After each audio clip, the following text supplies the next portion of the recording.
यह पहली बार होगा कि वैश्विक गरीबी का स्तर बढ़ेगा। एक ऐसी महामारी जो कभी नहीं देखी गई।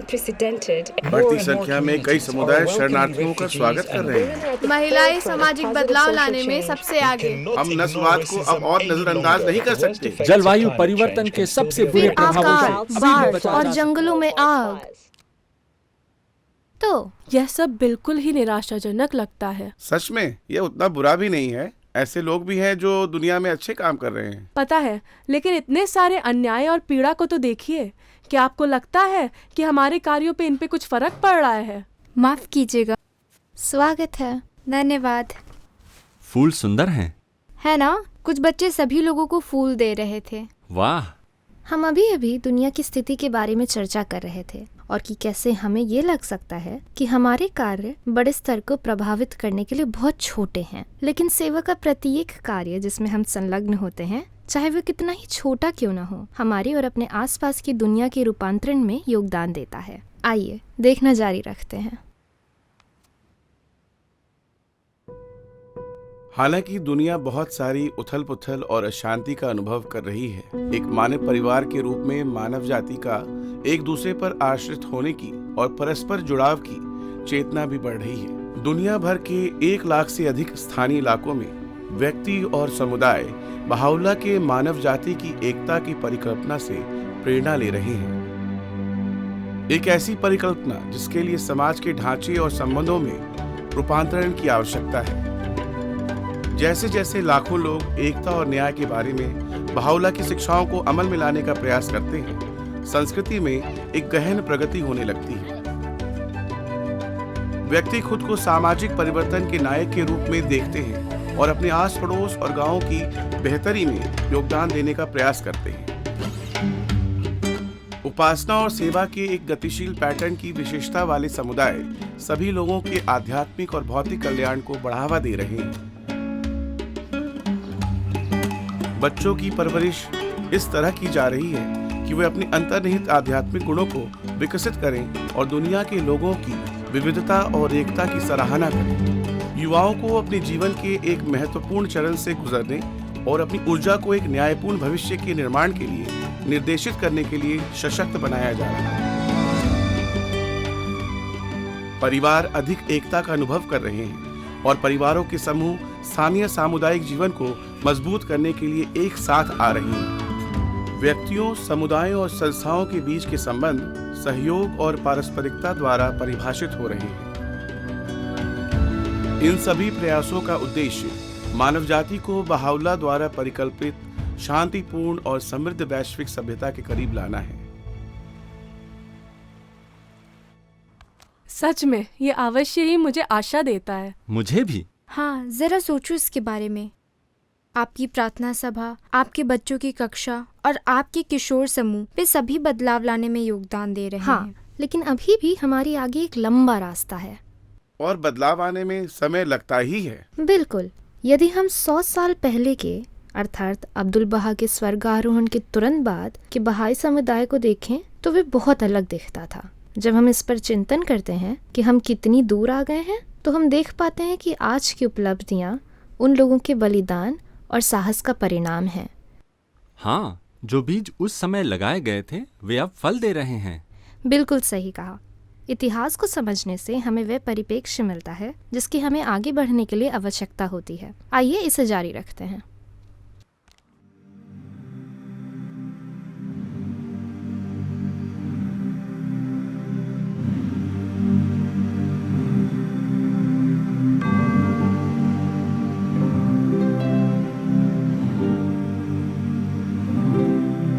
उस शहर ने ऐसी शव यात्रा पहले कभी नहीं देखी थी। 10,000 शोक मनाने वाले लोग, यहूदी, ईसाई और मुस्लिम धर्मों से, महिलाएं, पुरुष और बच्चे, अमीर और गरीब सभी अब्दुल बहा को श्रद्धांजलि देने के लिए एक साथ आए थे।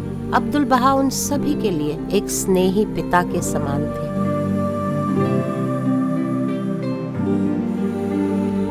अब्दुल बहा ने, जो बहाउल्लाह के उत्तराधिकारी थे, मानवता की एकात्मकता को बढ़ावा देने के लिए अपना जीवन समर्पित कर दिया था। उस एकात्मकता की धुरी बहाउल्लाह की संविदा है, एक ऐसी संविदा जो वर्तमान समाज के ढांचों में सकारात्मक परिवर्तन प्राप्त करने की चेतना और विधि दोनों को ही सम्मिलित करती है। अब्दुल बहा ने, जिन्हें बहाओल्लाह द्वारा संविदा के केंद्र के रूप में नियुक्त किया गया था, उस समुदाय की एकता को सुरक्षित रखा और बहाओल्लाह की शिक्षाओं की अखंडता को बनाए रखा।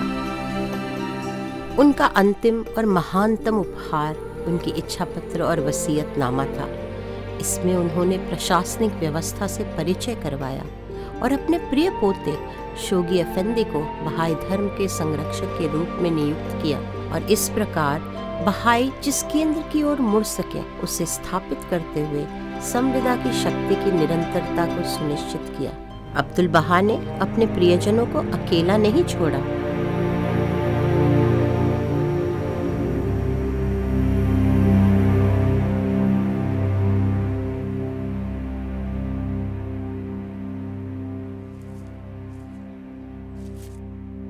कभी कभी मैं बहुत अकेला महसूस करता हूँ।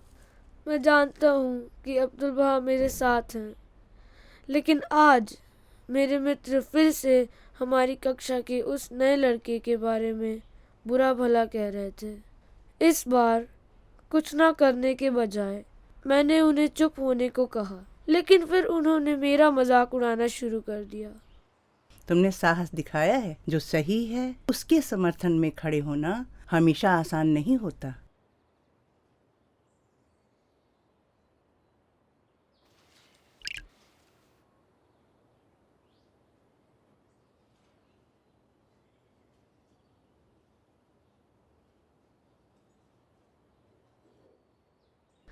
बहुत अकेलापन महसूस होता है।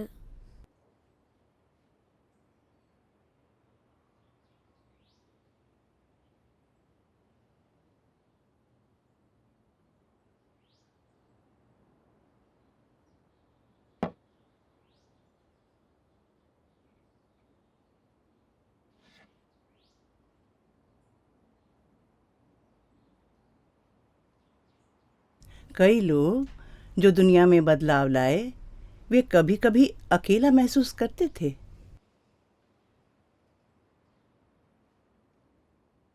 शोगी अफेंदी केवल 24 वर्ष के थे जब उनके नाना अब्दुल बहा का स्वर्गवास हो गया। उनका दिल टूट गया। दुनिया का भार अब उनके कंधों पर रखा गया था। क्या तुम अंदाजा लगा सकते हो कि वे कितने विह्वल और कितने अकेले हो गए होंगे? वे अब प्रभु धर्म के संरक्षक थे। उनके ऊपर आध्यात्मिक और भौतिक रूप से समृद्ध सभ्यता की बहाउल्लाह की परिकल्पना को वास्तविकता में बदलने की जिम्मेदारी थी। उन्होंने उन लोगों के विरोध का भी सामना किया जिन्होंने उनकी नई भूमिका को स्वीकार नहीं किया। उनके नाना की बहन और बहाउल्लाह की पुत्री बहिया खानूम उनके लिए सांत्वना और शक्ति की स्रोत थी। उनके समर्थन के साथ और यह जानते हुए कि अब्दुल बहा हमेशा उनके साथ थे, शोगी अफेंदी ने धर्म संरक्षक की भूमिका के लिए खुद को समर्पित कर दिया।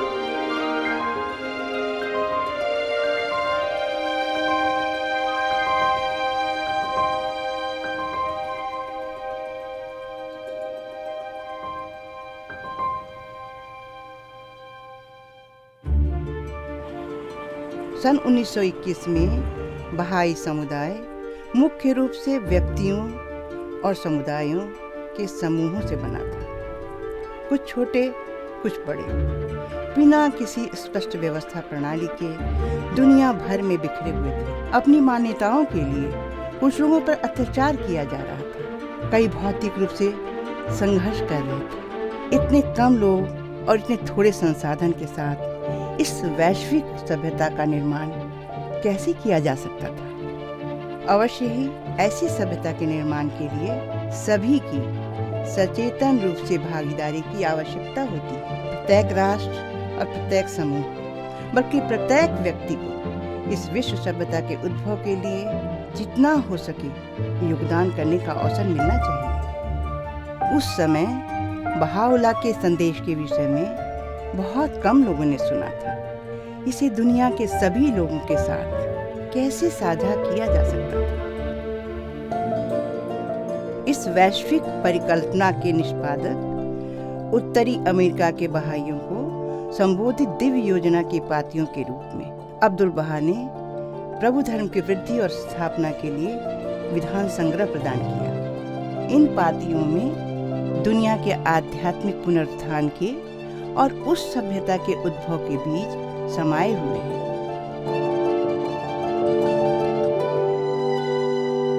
लेकिन भविष्य की यह सभ्यता कार्य कैसे करेगी, निर्णय कैसे लिए जाएंगे, सभी के विचारों को कैसे सुना जाएगा। संगठन की एक प्रणाली की आवश्यकता होगी जो सभी की आवश्यकताओं और भलाई के लिए कार्य कर सके। बहाउल्लाह ने स्वयं ऐसी प्रणाली की कल्पना की थी। अब्दुल बहा ने अपने इच्छा पत्र और वसीयतनामे में बहाई प्रशासनिक व्यवस्था का खाका खींचा था। अब समय आ गया था कि शोगी अफेंदी इसका निर्माण करना प्रारंभ करें।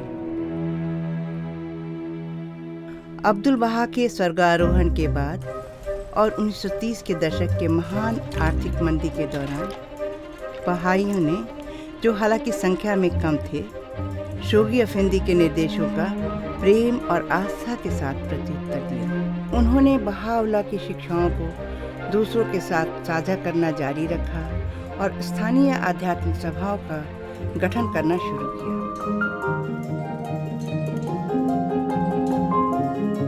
इन नई संस्थाओं का गठन करते समय क्या वे कल्पना कर सकते थे कि कैसे आज कई स्थानों पर लोग मार्गदर्शन और स्पष्टीकरण के लिए स्थानीय आध्यात्मिक सभाओं की ओर मुड़ रहे हैं। ये सभाएं उन समुदायों को पीड़ा से बचाने और उसे राहत दिलाने की क्षमता विकसित कर रही हैं, जिनका वे एक अभिन्न अंग है। आज कुछ स्थानों में स्थानीय सरकार और अन्य संस्थाएं इन आध्यात्मिक सभाओं के साथ अपने समुदायों को आगे बढ़ाने के लिए मिलकर काम कर रही हैं।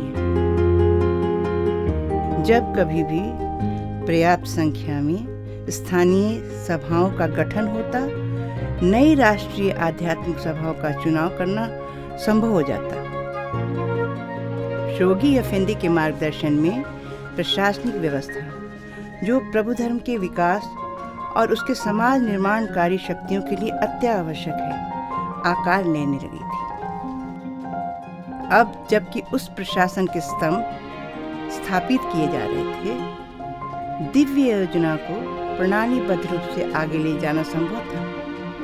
सन 1937 में 7 वर्षीय योजना दिव्य योजना का पहला चरण थी। एक के बाद एक जैसे जैसे राष्ट्रीय समुदाय स्थापित और परिपक्व होते गए, उनमें से प्रत्येक ने अपनी अपनी योजना को अपनाया।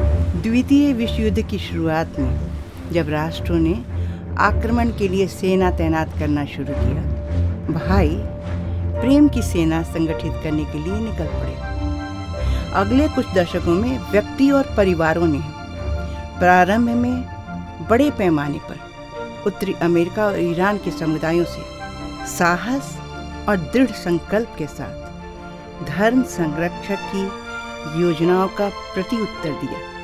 अपने ही देश के शहरों और नगरों की यात्रा करने के साथ साथ उत्तरी अमेरिका के मित्र मध्य और दक्षिण अमेरिका के देशों में भी गए, जबकि धर्म के पालने के बहाई पूर्व और उससे आगे के देशों में चले गए। कई चुनौतियों और कठिनाइयों का सामना करने के बावजूद दुनिया के सभी हिस्सों में लोगों के साथ एकता और शांति का संदेश साझा करने के लिए उन्होंने अपना घर बार छोड़ दिया।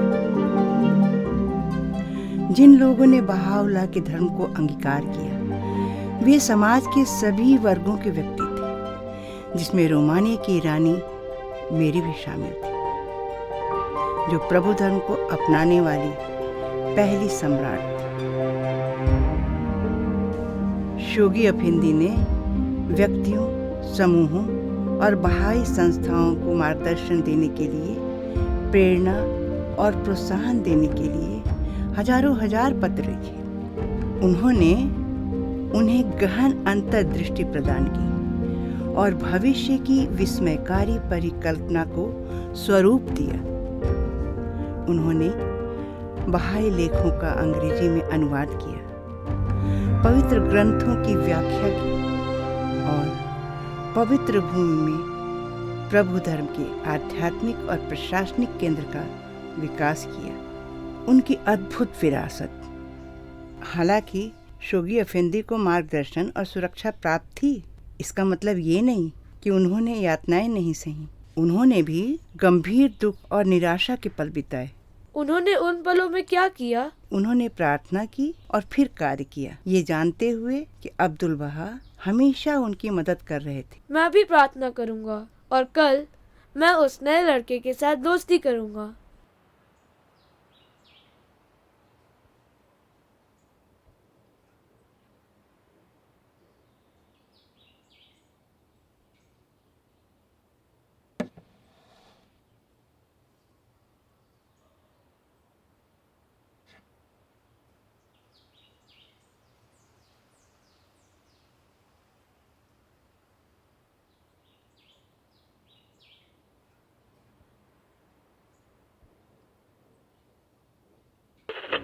Germany invades Poland and the Free State of Danzig. 6. The first atomic bomb hit Hiroshima. Peace and a final end to history. 51 United Nations have organized to give the civilized Universal Declaration of Human Rights. South Korea becomes a battleground.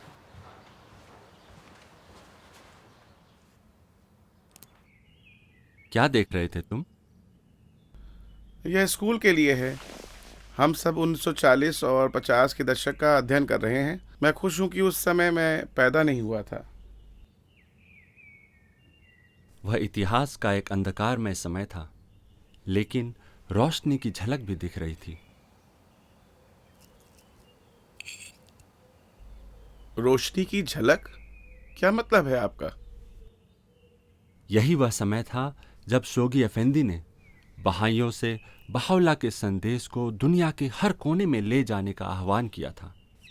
तुम्हारे दादा दादी ने उस आह्वान का प्रत्युत्तर दिया था। हाँ, सच में कितनी मजेदार बात है। लेकिन यह आसान नहीं था।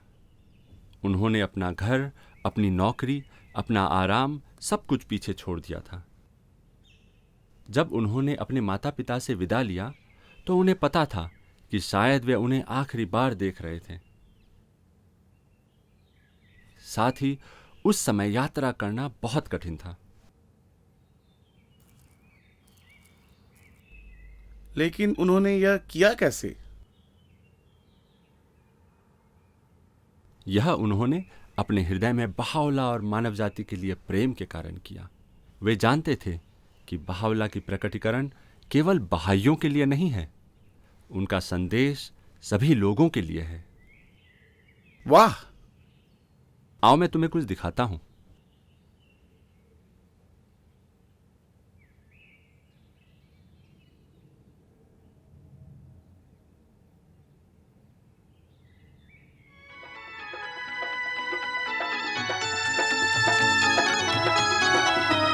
प्रभु ने फिर प्यासी धरती पर,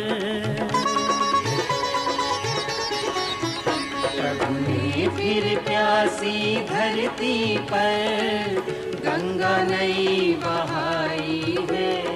युग युग के सब भेद मिटाने आया धर्म बहाई है।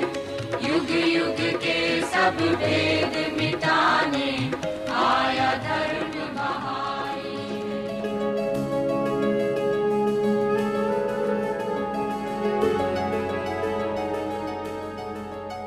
सन 1953 तक बहाई समुदाय की क्षमता इतनी बढ़ गई थी कि शोगी अफेंदी अब पहली वैश्विक सामूहिक योजना का आह्वान कर सकते थे। एक 10 वर्षीय विश्वव्यापी आध्यात्मिक उद्यम का आह्वान, जिससे अब्दुल बहा की दिव्य योजना और आगे बढ़ी।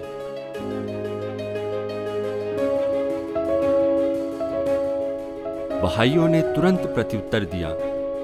युवा और वृद्ध, अमीर और गरीब, कमजोर और स्वस्थ, अविवाहित या परिवार वाले, सब कुछ पीछे छोड़कर बहाउल्लाह की शिक्षाओं को सभी के साथ साझा करने के लिए ऐसे स्थानों के लिए निकल पड़े जिसके बारे में उन्होंने कभी सुना भी नहीं था।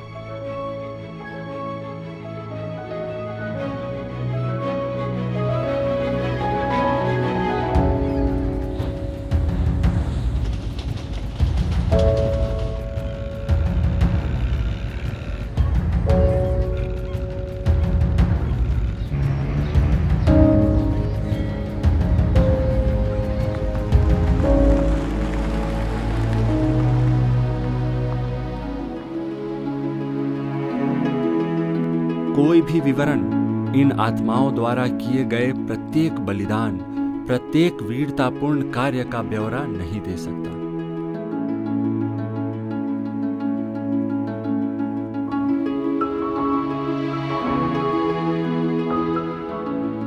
जिन लोगों से वे मिले, उनमें से कई ऐसी शिक्षाओं के लिए तरस रहे थे और जल्द ही वे एक साथ दुनिया की बेहतरी के लिए कार्य करने लगे।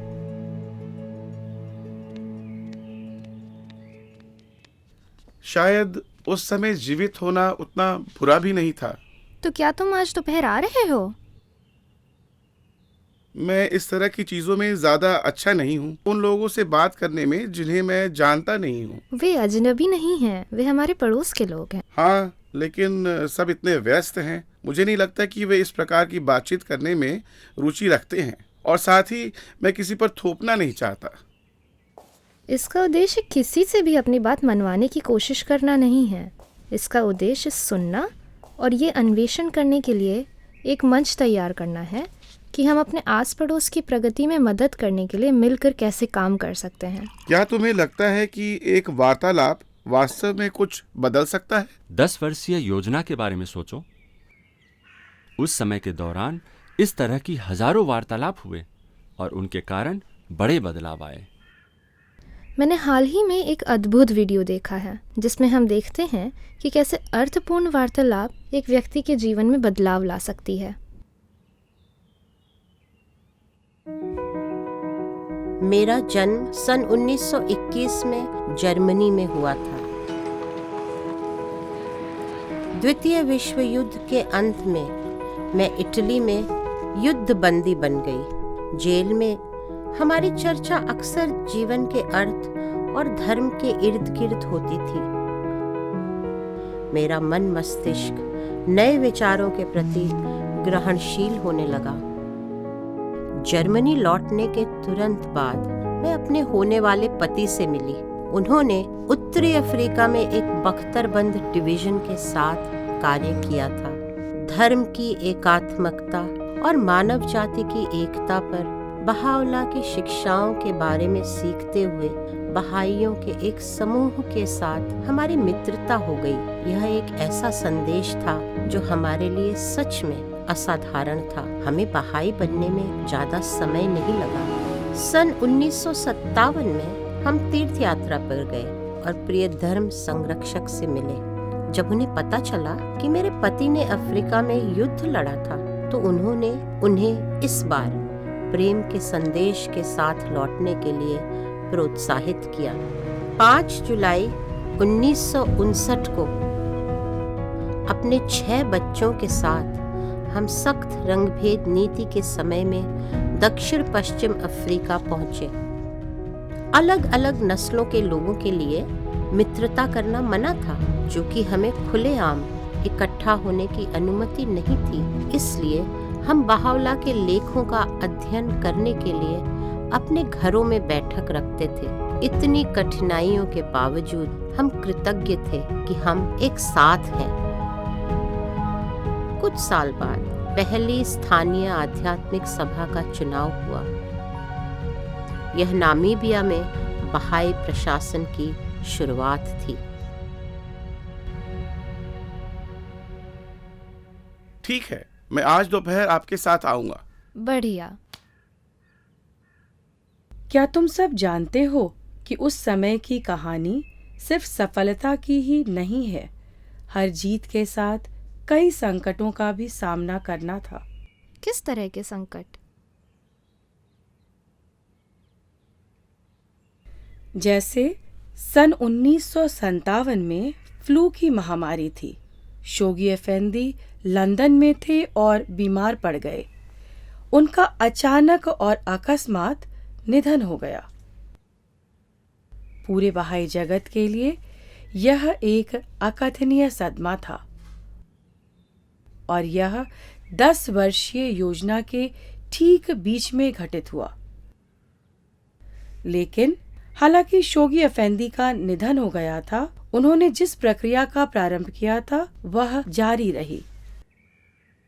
आओ मैं तुम्हें कुछ दिखाती हूँ।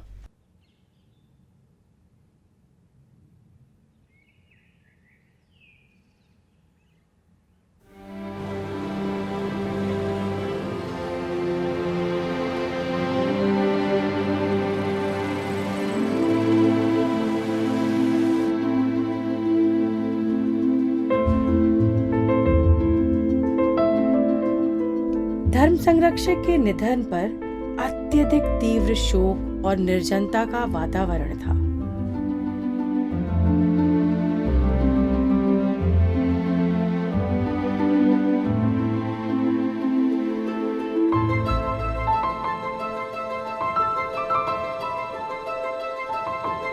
यह बहाई समुदाय के लिए भी अनिश्चितता का समय था। उनके कार्य को कैसे निर्देशित किया जाएगा, उनको मार्गदर्शन कैसे प्राप्त होगा।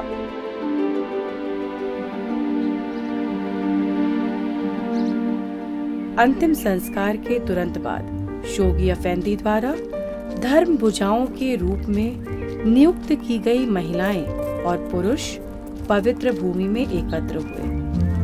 ये विशिष्ट व्यक्ति, जिनका मुख्य कर्तव्य प्रभु धर्म की रक्षा और विस्तार करना था, वे बहाई समुदाय के कार्यों को संयोजित करने के लिए तैयार हो गए, तब तक जब तक कि विश्व न्याय मंदिर का गठन हो पाता। एकता बनाए रखने में संविदा की शक्ति धर्म भुजाओं के प्रति इस समुदाय की अटूट निष्ठा में स्पष्ट दिख सकती थी।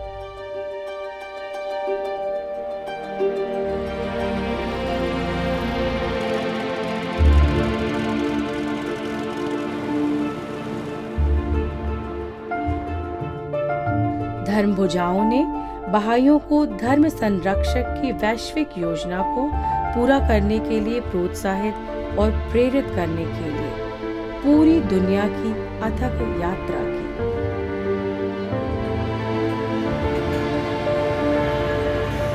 Baba Mungu wa mapenzi, Nisamehe dhambi zangu, mimi ni kipofu masikini mbele yako. Baba Mungu wa mapenzi, Nisamehe dhambi zangu, mimi ni kipofu masikini mbele yako. Bahaula asifiwe, Bahaula asifiwe, Bahaula asifiwe, mkombozi wa dunia. Bahaula asifiwe, Bahaula asifiwe, Bahaula asifiwe, mkombozi wa dunia.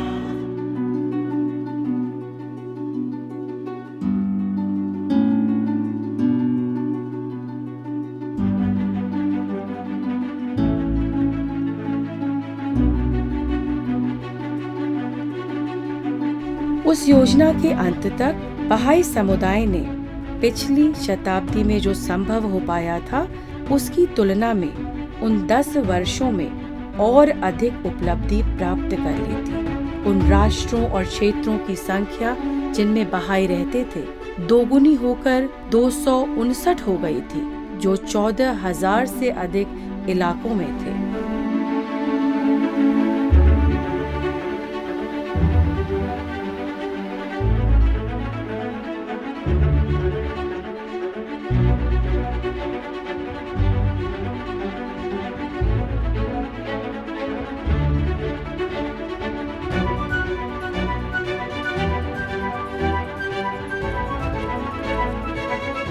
छप्पन राष्ट्रीय आध्यात्मिक सभाएं स्थापित हो गई थी और हजारों स्थानीय आध्यात्मिक सभाएं दुनिया भर के समुदायों के कल्याण में सहायता कर रही थी।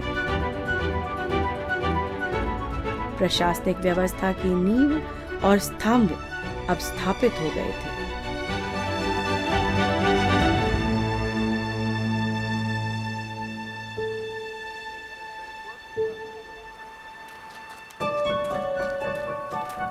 21 अप्रैल 1963 को दुनिया भर से 56 राष्ट्रीय सभाओं के सदस्य बहाई धर्म के अंतर्राष्ट्रीय शासी निकाय विश्व न्याय मंदिर का चुनाव करने के लिए हाइफा में अब्दुल बहा के घर में एकत्रित हुए। यह अत्यंत महत्वपूर्ण घटना बगदाद में बहाउल्लाह की घोषणा के ठीक 100 वर्ष बाद हो रही थी।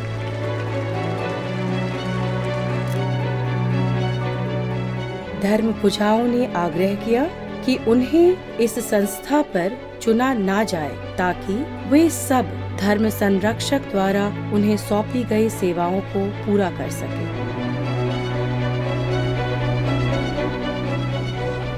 बहाउल्लाह ने अपनी विधानों की पुस्तक किताब अक़दस में विश्व मंदिर के गठन का विधान किया था। अब्दुल बहा ने अपनी इच्छा पत्र और वसीयतनामे में इसके प्राधिकार की पुष्टि की थी और धर्म संरक्षक ने बहाई जगत को इसके चुनाव के लिए तैयार करने के लिए 3 दशकों से अधिक समय समर्पित किया था।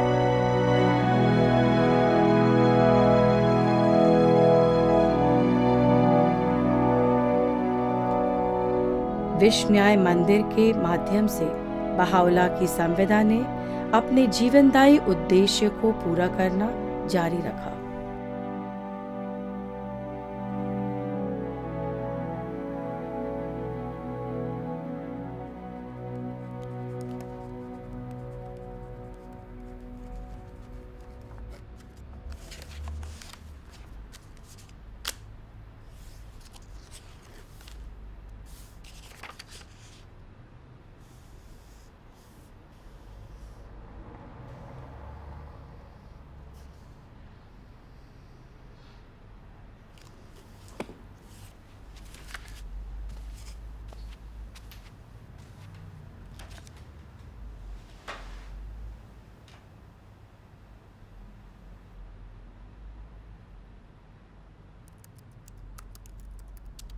ये अगले 3 दशक उथल पुथल भरे और रचनात्मक वर्ष थे।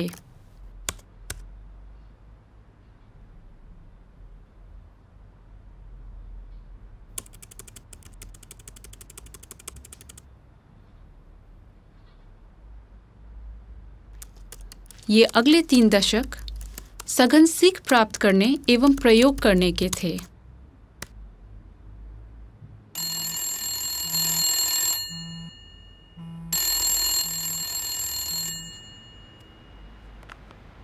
नमस्ते आशा, मैं ठीक हूँ, शुक्रिया। बस ग्रीष्मकालीन शिविर के लिए अपनी प्रस्तुति पर काम कर रही हूँ। अच्छा चल रहा है। कौन सा आमंत्रण? ओह, समीक्षा बैठक के लिए? हाँ, मुझे मिला। दरअसल मेरा जाने का विचार नहीं था। अब मैं प्रार्थना सभा का आयोजन नहीं करती। शुरू में सब बहुत अच्छा चल रहा था, फिर कुछ समय बाद लोगों ने आना बंद कर दिया, इसलिए मैंने बंद करने का फैसला लिया। मैं समझती हूँ, पर मुझे नहीं लगता मेरे पास बांटने के लिए कुछ भी महत्वपूर्ण है। ठीक है, मैं इसके बारे में सोचकर आपको बताऊंगी। बाय आशा।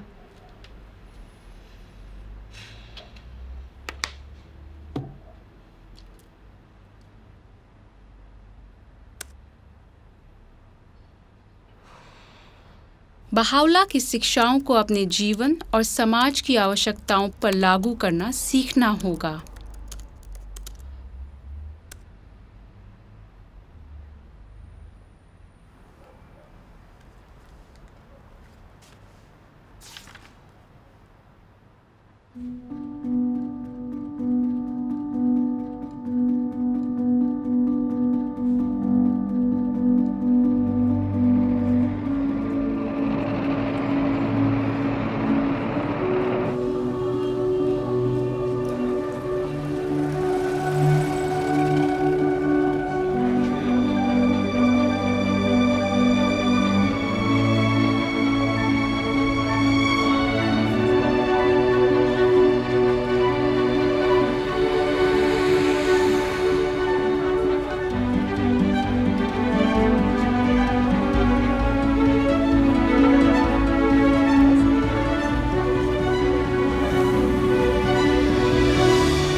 उल्लास से भरे हृदय के साथ मैं उन सभी प्रिय मित्रों का अभिनंदन और स्वागत करता हूं जो इस परम महान जयंती मनाने के उद्देश्य से यहाँ एकत्रित हुए हैं।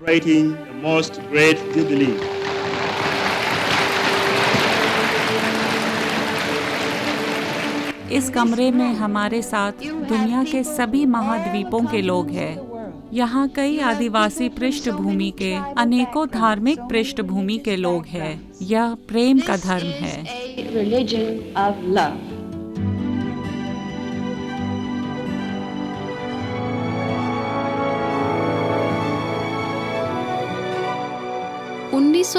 से विश्राय मंदिर ने शोगी अफेंदी द्वारा स्थापित किए गए प्रतिमान का अनुसरण करते हुए योजनाओं की एक श्रृंखला के माध्यम से बहाई समुदाय का मार्गदर्शन करना आरंभ किया।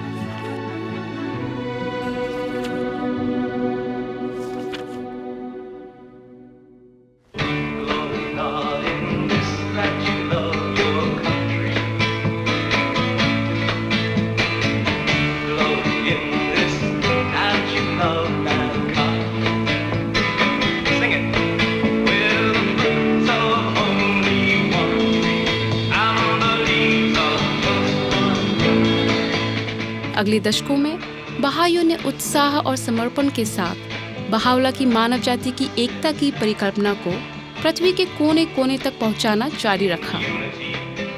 प्रबुधर्म की शिक्षाओं को साझा करने के दौरान कलात्मक अभिव्यक्ति फली फूली। संगीत, नृत्य एवं नाट्य कला ने दिलों को छुआ और आत्माओं को आकर्षित किया।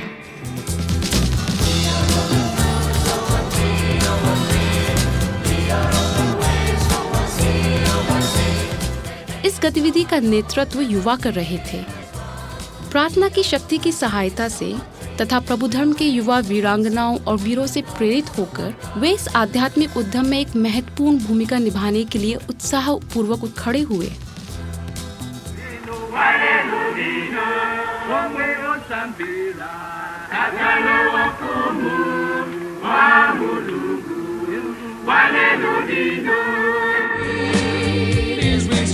UNITY in a beautiful land, the sea, the sky. It's the race for time, the time, the place. To see we're one family, it's the human race. Asia, Africa और लैटिन अमेरिका के कुछ भागों में लाखों लोगों ने प्रभु धर्म को अपनाया। इसी अवधि में प्रथम राज्य प्रमुख समोआ के मलितोआ तानुमाफिली द्वितीय बहाई बने। 30 वर्षों की अवधि के दौरान राष्ट्रीय सभाओं की संख्या 3 गुना बढ़कर 174 हो गई, जिससे उस प्रशासनिक व्यवस्था का और अधिक निर्माण हुआ जो शोगी अफेंदी ने विकसित की थी, और वह नींव मजबूत हुई जिस पर एक विश्व आलिंगनकारी सभ्यता की बहावला की परिकल्पना साकार हो सकती थी। जैसे जैसे प्रभु धर्म अधिकाधिक स्थापित होता गया, वैसे वैसे बहाइयों ने बहावला की शिक्षाओं को उस समाज की सामाजिक एवं आर्थिक आवश्यकताओं पर लागू करना आरंभ किया जिसमें वे रहते थे। इसके परिणाम स्वरूप दुनिया भर में हजारों तृणमूल स्तरीय पहल आरंभ हुई।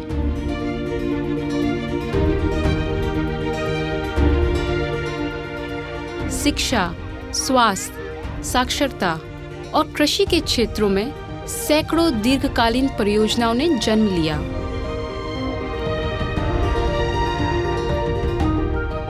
सभी के कल्याण और समृद्धि के लिए बहुत सारे बहाई प्रेरित विकास संगठन उभरे।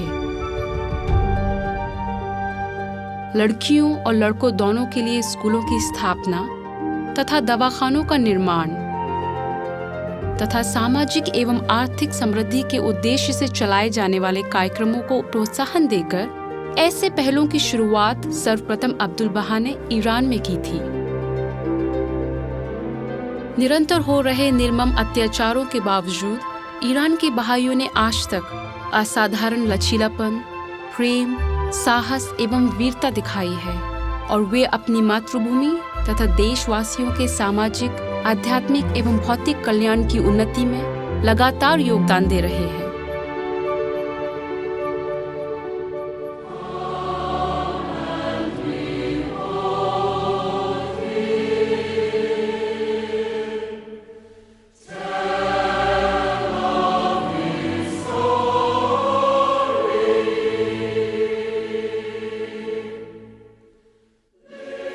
1990 के दशक तक विश्वव्यापी बहाई समुदाय की जातीय व सांस्कृतिक विविधता बहुत समृद्ध एवं उसका स्वरूप रूपांतरित हो चुका था। The fundamental spiritual truth of our age is the oneness of humanity.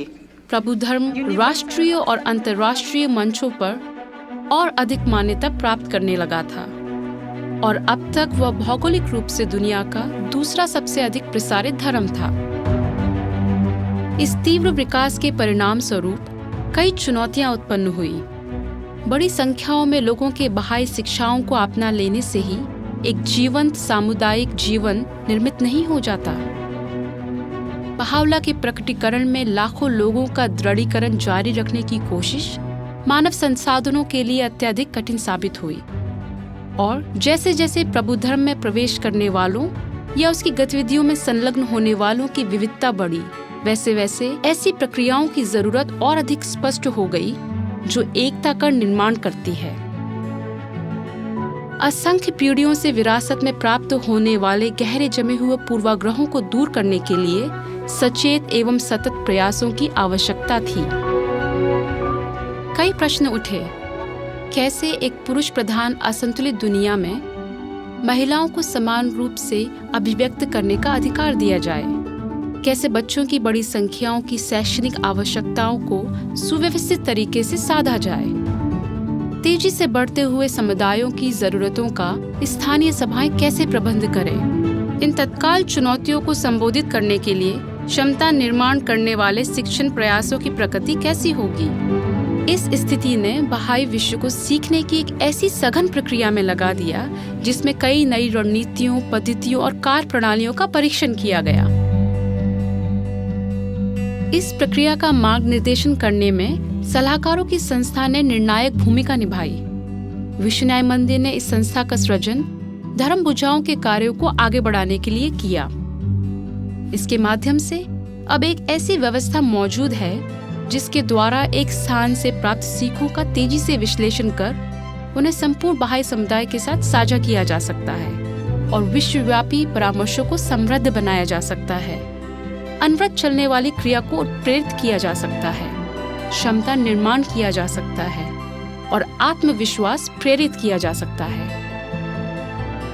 आज महाद्वीपीय सलाहकार मंडलों और उनके सहायकों के साथ मिलकर अंतर्राष्ट्रीय शिक्षण केंद्र ने सीख के इस प्रवाह को प्रोत्साहन देना और आगे बढ़ाना जारी रखा है।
कार्मल की पाती में बहाउला ने धर्म के प्रशासनिक और आध्यात्मिक केंद्र के विकास का घोषणा पत्र प्रकट किया है।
1996 में बहाई समुदाय एक निर्णायक मोड़ पर पहुंच चुका था। विश्व के कुछ क्षेत्रों में समुदाय के तृणमूल स्तरों पर प्राप्त किए गए कई वर्षों के अनुभव के बाद विश्वनय मंदिर ने असीम क्षमताओं के साधन प्रशिक्षण संस्थानों के एक संजाल की स्थापना करने का आह्वान किया। इससे प्रत्येक जन समुदाय में स्वयं अपनी आध्यात्मिक, सामाजिक और भौतिक उन्नति का कार्यभार संभालने की क्षमता विकसित करने की एक प्रक्रिया आरंभ हुई। बहाई समुदाय अब सीखने और विकास करने के अपने एक नए चरण में प्रवेश कर चुका था।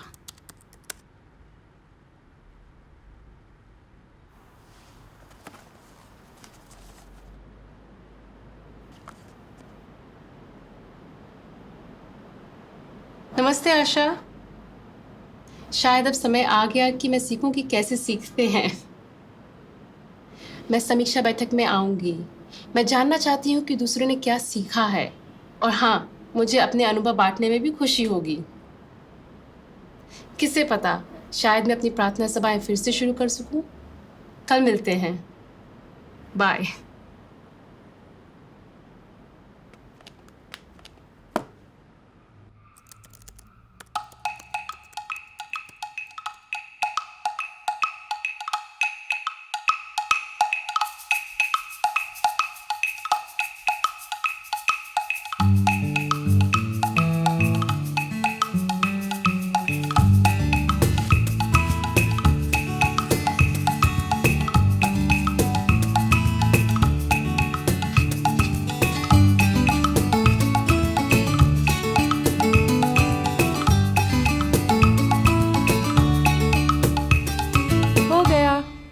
बहुत खूबसूरत। बच्चे इसको बहुत पसंद करेंगे। नमस्ते। कल मिलते हैं। यदि 6 महीने पहले मुझसे किसी ने कहा होता कि मैं यहाँ बैठकर अपने आस पड़ोस के बच्चों के लिए कागज़ के फूल बना रही होती, तो मैं उन पर विश्वास ही ना करती।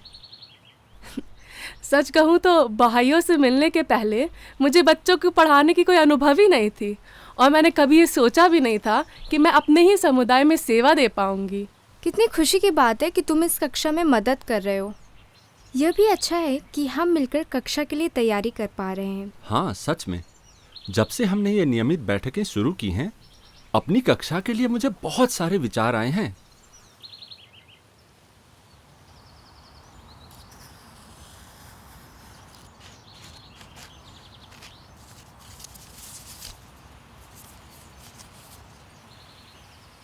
वैसे इस बार आप कंठस्थ करने वाले कार्य को कैसे करने की योजना बना रहे हैं? शायद हम इशारों का उपयोग कर सकते हैं। सच में? क्या वाकई फिर से एक उद्धरण कंठस्थ करने की जरूरत है? मेरा मतलब है कुछ बच्चों के लिए ये आसान नहीं है, मेरे लिए भी।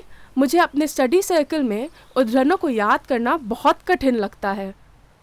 हाँ, इसे छोड़ देते हैं।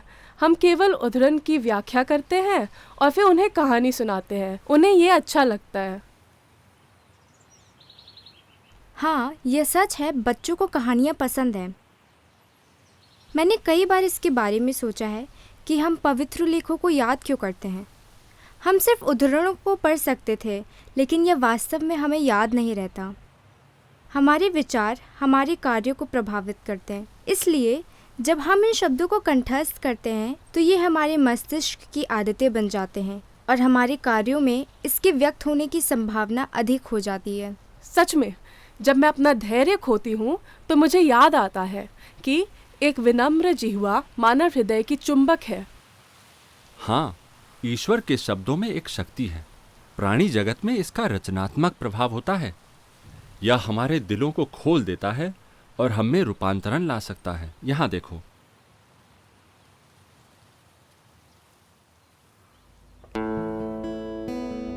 प्रशिक्षण संस्थान के सभी पाठ्यक्रमों के केंद्र में रचनात्मक शब्द हैं। जैसे जैसे लोग इन पाठ्यक्रमों में भाग लेते हैं, वे बाह्य शिक्षाओं के बारे में अपनी समझ को गहरा करते हैं और अपने गांव और आस पड़ोस की आध्यात्मिक और भौतिक जरूरतों को पूरा करने की क्षमता विकसित करते हैं। प्रशिक्षण संस्थान की अवधारणा कोई नई नहीं है।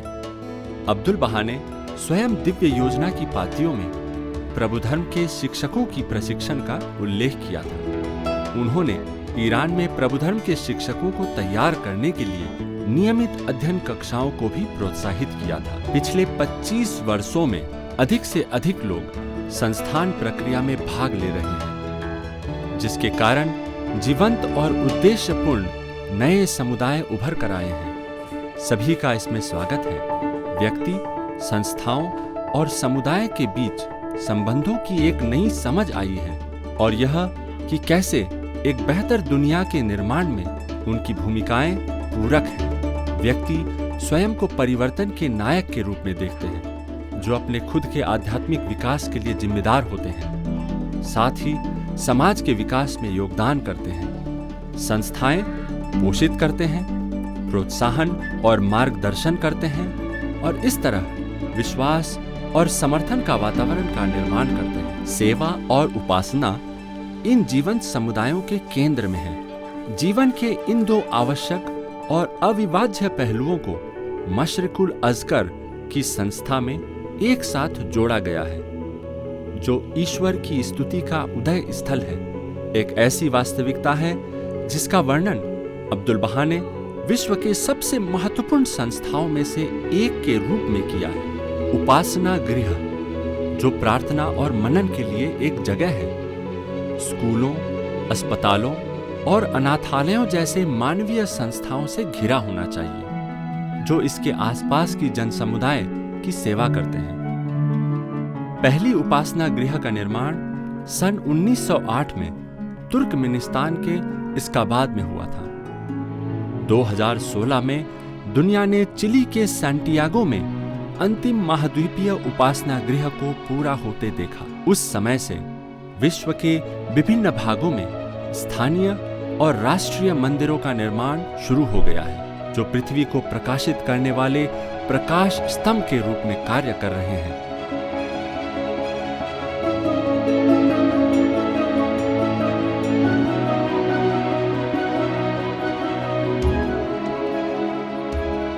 जिन क्षेत्रों में प्रशिक्षण संस्थान की जड़ें मजबूत हैं, वहां सामाजिक क्रिया के प्रयास उभर रहे हैं।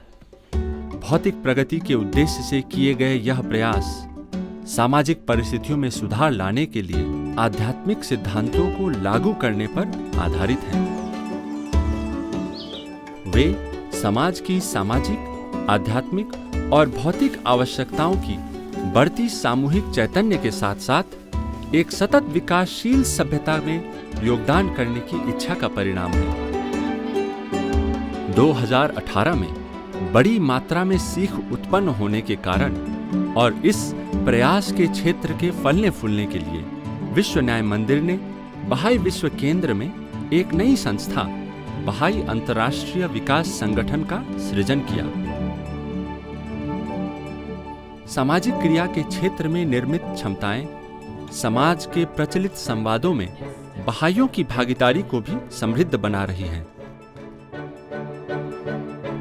स्थानीय से लेकर राष्ट्रीय और अंतर्राष्ट्रीय स्तर तक बहाई लोग समुदाय के नेताओं, संगठनों और सरकारी एजेंसियों को महिलाओं और पुरुषों की समानता, लोगों का प्रवसन और एकीकरण, गरीबी उन्मूलन, नस्लीय पूर्वाग्रह का उन्मूलन और पर्यावरण और संधारणीय विकास जैसे समाज के जीवन के लिए महत्वपूर्ण विषयों में शामिल कर रहे हैं। बहाई अंतर्राष्ट्रीय समुदाय के 5 कार्यालयों की स्थापना के माध्यम से वैश्विक बहाई समुदाय के अनुभवों को कई अंतर्राष्ट्रीय संगठनों के साथ साझा किया जा रहा है। इनमें से प्रमुख संयुक्त राष्ट्र है, जहां बहाई अंतर्राष्ट्रीय समुदाय को यूनेस्को और यूनिसेफ के साथ परामर्शी दर्जा प्राप्त है, जिसके कारण वे वैश्विक स्तर पर नीतिगत संवादों में योगदान दे पा रहे हैं। लगभग 100 वर्ष पहले शोगी अफेंदी ने प्रभुधर्म में निहित समाज निर्माणकारी शक्ति की बात की थी, एक ऐसी शक्ति जो व्यक्ति को नया जीवन प्रदान कर सकती है और एक विच्छिन्न विश्व का पुनर्निर्माण कर सकती है। आज इस शक्ति की स्पंदन को विश्व भर में हो रहे सामाजिक रूपांतरण में देखा जा सकता है, जहां लोग बहाउल्लाह की शिक्षाओं को अमल में लाने का प्रयास कर रहे हैं। प्रचलित आदतें, रीति रिवाज और अभिव्यक्ति की तौर तरीके बदलने लगते हैं और यहाँ तक कि संस्कृति के पहलू भी आगे बढ़ने लगते हैं। यह कई आत्माओं को प्रभावित कर रही और भी अधिक गहन आंतरिक रूपांतरण की बाहरी अभिव्यक्ति है। यह अकल्पनीय है। अब मुझे एहसास हुआ कि हमारी बच्चों की कक्षा किस तरह व्यापक प्रयासों के साथ उपयुक्त बैठती है। बिल्कुल, और हमारी कक्षा चाहे जितनी भी छोटी हो, ये सभी के कल्याण में योगदान दे रहा है। आप मुझे इस संस्कृति में बदलाव के बारे में और बताइए। इसे देखने का मेरा एक तरीका यह है कि कैसे संबंध पुनः परिभाषित किया जा रहा है, रचयिता के साथ, एक दूसरे के साथ और यहाँ तक कि पृथ्वी के साथ हमारा संबंध। उदाहरण के लिए, जिन इलाकों में संस्थान प्रक्रिया फल फूल रही है, वहाँ महिलाओं और पुरुषों के बीच संबंध बदल रहे हैं। साथ मिलकर वे सुस्थापित पूर्वाग्रहों और अन्यायपूर्ण प्रथाओं को चुनौती देने के लिए काम कर रहे हैं। जहां हम पहले दमन की संस्कृति देखते थे, वहीं हम अब समानता की संस्कृति को उभरते हुए देख रहे हैं और महिलाएं सामाजिक रूपांतरण में सबसे आगे हैं। चलिए, मैं आपको कुछ दिखाती हूँ।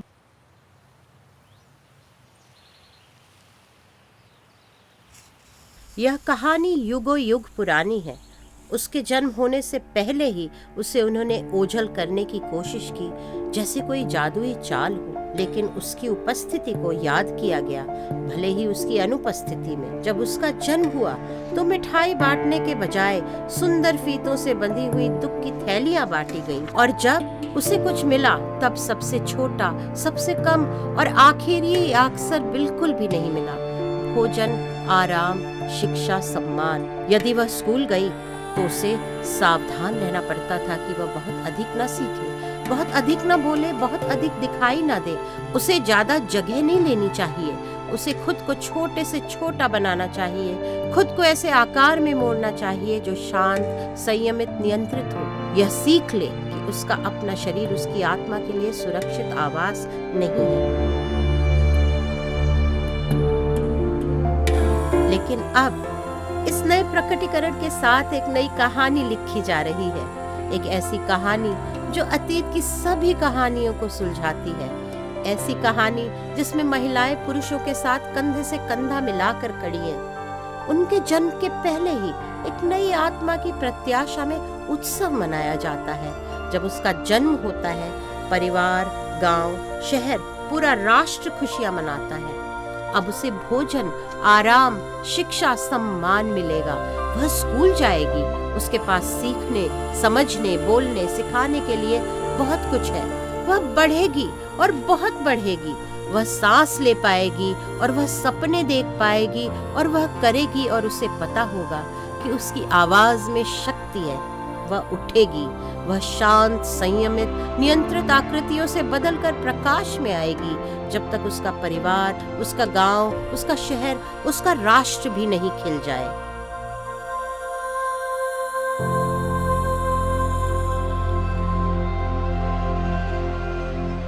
आज सामूहिक प्रयासों की एक पूरी शताब्दी के बाद हम अब्दुल बहा की इच्छा पत्र और वसीयतनामा एवं दिव्य योजना की पातियों में छिपे विवेक के खजानों को देखना शुरू कर रहे हैं।